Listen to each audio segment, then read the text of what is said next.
Chapter 12. The Gypsy Woman. No sooner had Mr. Mason joined the group of guests than a servant entered to announce the arrival of an old gypsy woman who was supposed to be a skilled fortune-teller. The ladies were very excited and decided to ask her to tell their fortunes. Miss Ingram, as usual, was first and spent 15 minutes alone with the old woman in the library. She came back looking cross. "It's just childish nonsense. How can you all believe in that sort of thing?" she said, picking up a book and pretending to read it.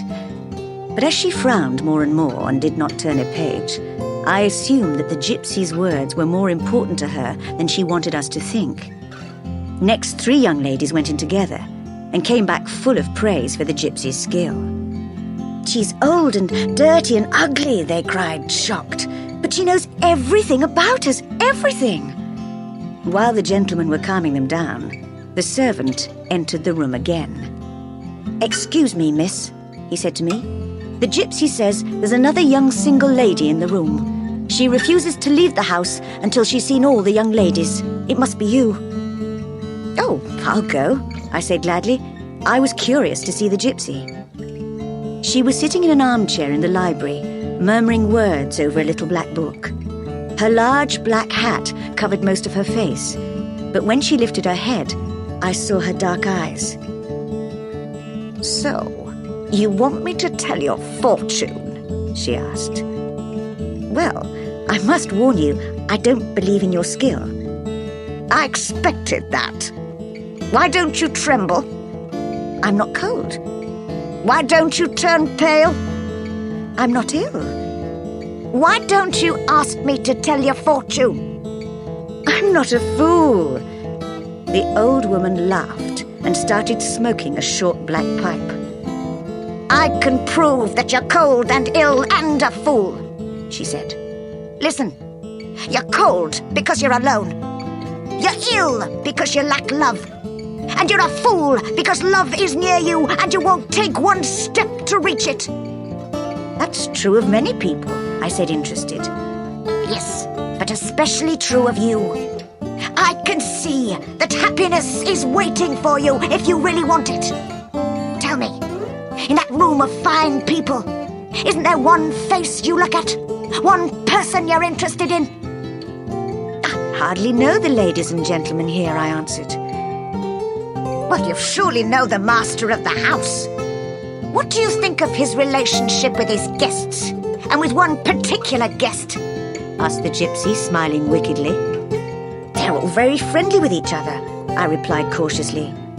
The gypsy seemed to know a lot about Thornfield. "Friendly? I'd say more than that. In fact, I'd go so far as to mention the name of Blanche Ingram and the word marriage. They will obviously be an extremely happy couple. Although I told Miss Ingram something about the Rochester property which made her look quite depressed. If a wealthier gentleman comes along, Mr. Rochester might lose his beautiful bride." "But I came to hear about my future, not Mr. Rochester's." "It depends on whether you're going to stretch out your hand for happiness. Let me look at your face. Your eyes and your mouth show me that feelings are important to you. But your forehead shows me that common sense is your main guide in life. You will never do anything wrong or shameful. Well, I respect that. I don't want sacrifice or sorrow in my life. I want..." "But that will do. I'd like to stay here looking at you forever, but I must stop acting now." Was I dreaming? What was happening? The old woman's voice had changed and become as familiar to me as my own. "Well, Jane, do you know me?" asked the familiar voice, and struggling with the old clothes, Mr. Rochester stepped out of his disguise. "Sir, you've been talking nonsense to make me talk nonsense. It's hardly fair." "Do you forgive me, Jane?" "I shall try to, sir, but you shouldn't have done it."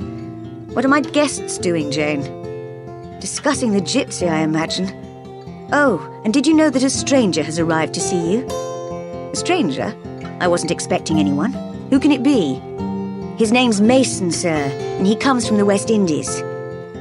The smile froze on Mr. Rochester's lips, and his face went white. "Mason? The West Indies?" he repeated 3 times. "Do you feel ill, sir?" I asked, worried. "Jane, help me," he murmured, almost falling. I helped him to sit down and sat with him. He took my hand and rubbed it gently. "I wish I were on an island with you and nobody else, with no trouble or danger or terrible memories to make me suffer." "How can I help you, sir? I'd give my life to help you." "Jane, if I need help, I'll ask you, I promise. Get me a glass of wine now." I fetched one from the dining room and gave it to him. He looked less pale, but very stern. "Jane, if all those fine guests of mine came and spat at me, what would you do?" he asked. "Turn them out of the house, sir, if I could. But if they only looked at me coldly and whispered behind their hands about me, and then left me one by one, I'd stay with you, sir, to comfort you. And if the whole world disapproved of me, would you still stay with me? If you deserved my friendship, as I'm sure you do, I wouldn't care about other people's disapproval." "Thank you, Jane. Now go and ask Mr. Mason to come and see me." So I did, and leaving the 2 men in the library, went to bed. Much later, I heard him showing Mr. Mason to his bedroom, and was glad that Mr. Rochester sounded so cheerful.